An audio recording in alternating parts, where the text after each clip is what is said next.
가기부 장관님, 네. 디지털 재난관리를 통한 통신재난관리심의위원회를 개최하겠다라고 24년도 7월 23일 날 보도자료를 낸 바 있습니다. 이번에 혹시 통신재난관리심의위원회 개최했습니까? 강도영 차관님, 개최했습니까? 개최를 안 했습니다. 왜 안 했습니까?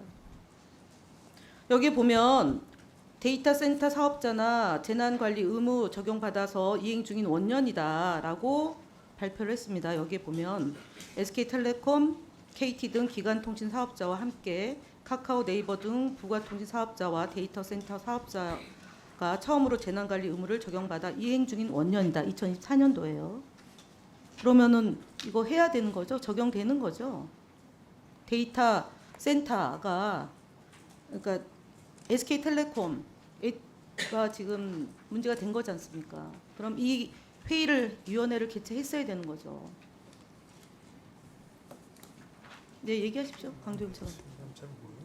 예, 제가 한번 살펴봐야 될 것 같습니다. 살펴보는 게 아니라 예. 했어야 되는 겁니다. 그래서 지금 과학기술정보통신부가 제 역할을 하지 않고 있어서 이 재난이 통신 재난이 제대로 대응이 안 된 겁니다. 문자 서비스도 안 갔고 국민들에게.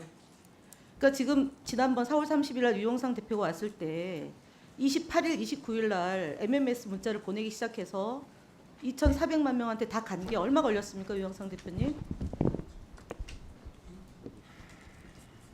제가 예, 한 3, 4일 걸렸어요. 예. 그래서 제가 말씀드린 거는 이 재난에 대한 통신 재난에 대한 컨트롤 타워가 가기정통부가 있고 그것을 위한 위원회가 운영이 돼야 됩니다. 지금 SK텔레콤에서 뭐 위원회 만든다는데요. 그거 위원회 만들어 살 문제가 아니에요. 기존에 있는 위원회가 열리면 되는 겁니다. 방송통신 디지털 재난 관리를 위한 통신 재난 관리 심의위원회를 개최하십시오. 거기서 정리를 해야죠. 기업도 살리고 나라도 살리고 국민도 살려야죠. 왜 정부가 제 역할을 못합니까?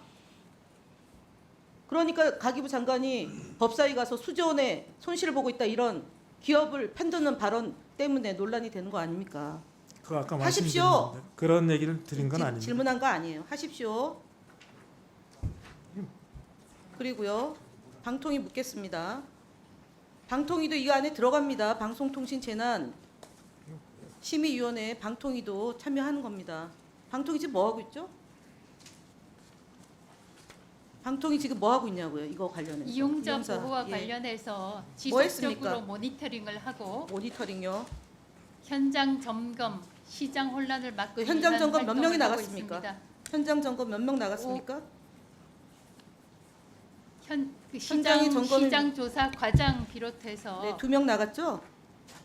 그다음에 현장 방송통신위원장은 점검했습니다. 갔다 오셨습니까? SK텔레콤 찾아가서 이용자 보호를 위해서 어떤 일을 하겠느냐라는 거 혹시 대책 강구하셨습니까, 위원장님? 들어오시고 난 뒤에 아니면 부위원장이라도 보냈습니까? 제가 직접 가지는 않았습니다. 네, 그럼 누가 갔습니까? 책임자급에서 안 시장 갔죠? 조사관 국장급에서 안 갔죠. SKT 그러니까 위원장 임원을 부위원- 만나서 자, 시장 혼란을 잠깐만요. 방지하라는 멈추세요. 조용히 하세요. 회의를 했습니다. 가만히 계셔보세요. 질문이 제가 위원장과 부위원장급에서 갔느냐라고 질문한 거예요. 안 네, 갔죠? 간 것은 없다고 네, 얘기했습니다. 안 갔죠. 책임을 다하지 않고 있는 겁니다. 방통위가. 그리고요. 국장 갔습니까? 진짜? 6월 7일 과장급 직원 한두 명이 현장에 잠깐 둘러본 것이 전부였고 유심 해킹 관련해서 실질적 조치나 대응은 전혀 없이 돌아갔다는 것이 현장의 증언입니다. 국장 갔습니까? 4월 28일에 시장 조사 과장이 아까 통신 국장이 3사를 갔다면서요. 통신 3사 불려자를 불러서 아니, 지금 시장 SK텔레콤에 혼란을 방지하라고 대한- 이야기를 했고 자, 국장 4월 나오세요. 29일에 국장이 국장 나오세요. SKT 임원을 불러서 시장 혼란 상황을 국장 방지하라 나오시라고요. 이렇게 지금 했습니다. 답변 끊어주세요, 위원장님. 그때 지금 제가 국장 나오라고 얘기했는데 계속 위원장이 답변하고 있어요. 담당 국장 나오시라고. 국장, 이건 네이버 저 시장 조사할 때 네이버 직접 갔죠? 현장 조사할 때? 제가 현장에 간 적은 없습니다. 그러면요 부릅니까? 담당 팀장하고 아니 조사관들이 부릅니까? 예? 그러면 아니요 담당 불러서 확인합니까? 팀장하고 조사관들이 현장에 이거 가서 SK텔레콤 현장을 예. 가기부 장관은 가서 확인하고 있는데 예. 방통위는 앉아서 불러서 확인합니까? 저희가 그 회의는 저희가 이제 아니 저희 그게 3사 사무실에서 불렀다는 했고요. 얘기고요. 예. 그다음에 SK텔레콤이 사건이 났는데 왜 3사를 부릅니까? SKT의 본인 확인 시스템 점검한 거는 또 저희 다른 국에서 해서 그러니까 현장에 SK텔레콤 갔습니다. 현장에 가서 예. 현장 상황이 어떤 건지 둘러보지 않은 거죠, 국장이? 저는 간 적은 예, 없습니다. 근데 갔다고 얘기하셔가지고. SK텔레콤은 안 임원들 갔대잖아. 불러서 저희가 대책 회의를 했습니다. 불러서 대책회의 한 게 예. 아니라 현장에 방문했느냐고 제가 질문했습니다. 예. 가기부는 장관이 갔는데 방통위는 누가 갔는지를 묻는데 위원장이 국장이 갔다고 해서 사실관계 확인한 거예요. 사실이 아니죠? 안 갔죠? 들어오라고 해서 확인한 거죠? 네, 들어가세요. 갔다고 얘기한 적 없습니다. 속기로 확인할까요? 그럼 조금 전에. 확인하세요. 불러서 관계자들을 불러서 시장 제가 혼란 갔느냐 막으라 현장 점검했느냐는 이야기했다고 질문에 그렇게 답변하셨으니까 얘기하는 겁니다. 알겠습니다. 방통위는 불러서 지금 현장 점검하고 있습니다. 그러면 조치는 뭐였습니까? 지금 제가 김태기 위원장을 굳이 부르려고 했던 이유가 뭐냐면 지난번에 4월 30일 날 어떤 답변을 했냐면은 유신 보호 서비스 강제 가입을 시도하는 것과 관련해서 방통위에서 사전적으로 필요한 법률 검토를 하고 있다. 이렇게 답변을 했어요. 강제 가입이라는 표현을 썼습니다. 맞습니까? 이 표현이 유영상 대표님? 서비스잖아요. 저희는 일괄 가입으로 그러니까 서비스잖아요. 자동 가입. 예, 자동 가입으로 했단 말이에요. 그래서 개념도 모르는 부위원장을 이거 이해를 하고 있는지를 확인하려고 지금 제가 했고요. 또 하나가 부위원장 7시 도착 예정입니다. 그러니까요. 질문하지 않았어요? 질문하지 않았어요. 알고 있습니다. 그리고 60세에서 얘기가 나왔고 65세 이상 뭐 이런 거 한다 이렇게 하고 있는 일이 그거라고 해서 상황 파악을 그 사이에 좀 하셨는지를 제가 좀 하려고 했습니다. 그래서 오시면은 질문을 추가로 하겠고요. 뭐 이렇게 오래 걸리죠? 그래서 제가 말씀드린 거는 방통위가 허위 조작 정보가 난무하고 있는데도 불구하고 전혀 대책을 강구하지 않고 있다는 점 하나하고요. 그다음에 유심 그 안심 서비스와 관련해서도 내용 파악을 제대로 못 하고 있다는 거고, 그다음에 가기정통부는요 사실은 2023년도에 LG 건이 터졌어요. 그러면 그에 대한 매뉴얼을 만들었어야 됩니다. 그때부터. 근데 쭉 보면 2023년도에도 그냥 넘어갔어요. 그러고 나서 이번에 SK가 초기에 이렇게 대응이 부실했던 이유는 뭐냐면 2023년도 LG 상황을 비교하면서 우리도 한 달 반 동안 검토하면 되겠지라고 아니란 게 정부와 회사가 마찬가지로 안일했다는 점을 지적합니다. 안일하게 하지 마십시오. 법률 검토를 외부에다 맡겼다고 하시는데요, 장관님. 네. 가기정통부 안에는 이 문제를 다루는 전문 변호사 없습니까? 이 문제를 외부에 의뢰를 해야지만 상황을 파악할 수 있습니까? 내부 변호사 몇 명입니까? 가기정통부에 뭐 총 변호사가 제가 몇 잘 명입니까? 변호사 자격증을 갖고 있는 개방형 직원이 몇 명입니까? 자, 방송통신위원회 몇 명입니까? 토탈 9명 예, 정도로 그렇죠. 알고 있습니다. 근데 5월 2일 날 법률 검토를 외부에 의뢰를 했죠. 이런 게 왜 외부에 의뢰해야 됩니까? 가기정통부나 방통이나 공무원들 안에 변호사들이 있고요.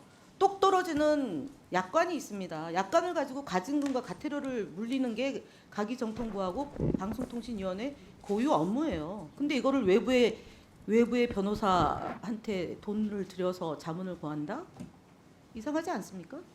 이 정도 전문성 없습니까? 가기정통부나 방송통신위원회는? 글쎄요, 저희는 변호사하고 또 법무법인은 다른 거니까. 아니 법무법인의 변호사나 이 문제는 약관에 대한 해석이지 않습니까? 약관을 어떻게 적용할 거냐. 그리고 2016년도에 앞서 우리 김우영 의원도 얘기했죠. 한번 띄워보세요. 2016년도 PPT.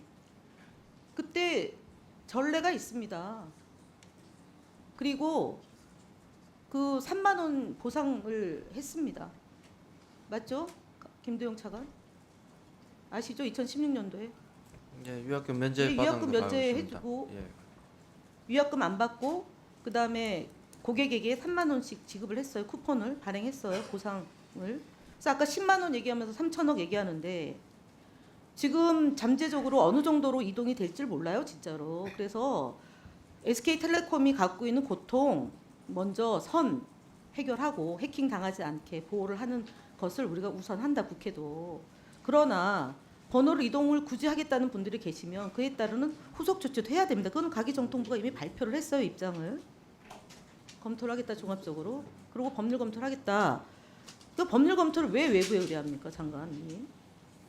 뭐 그러면 로펌에서 구미에 맞춰서 SK텔레콤이 로비할 수도 있는 거고요. 그렇잖아요.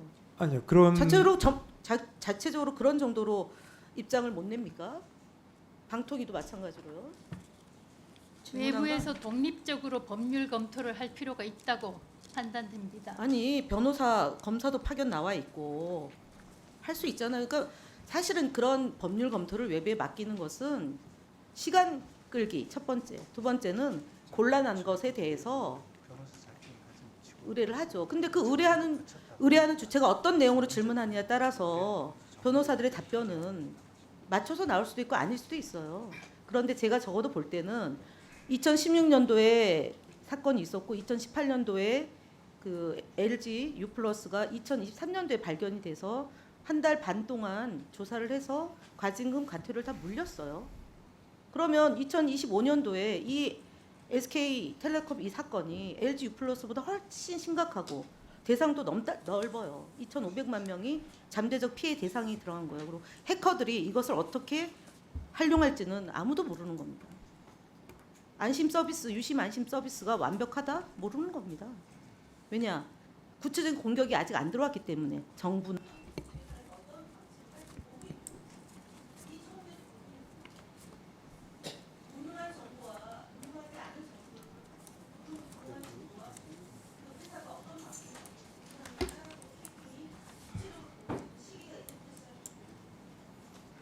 네 하신 말씀 유념해서 앞으로 더 철저히 예방하도록 노력하겠습니다.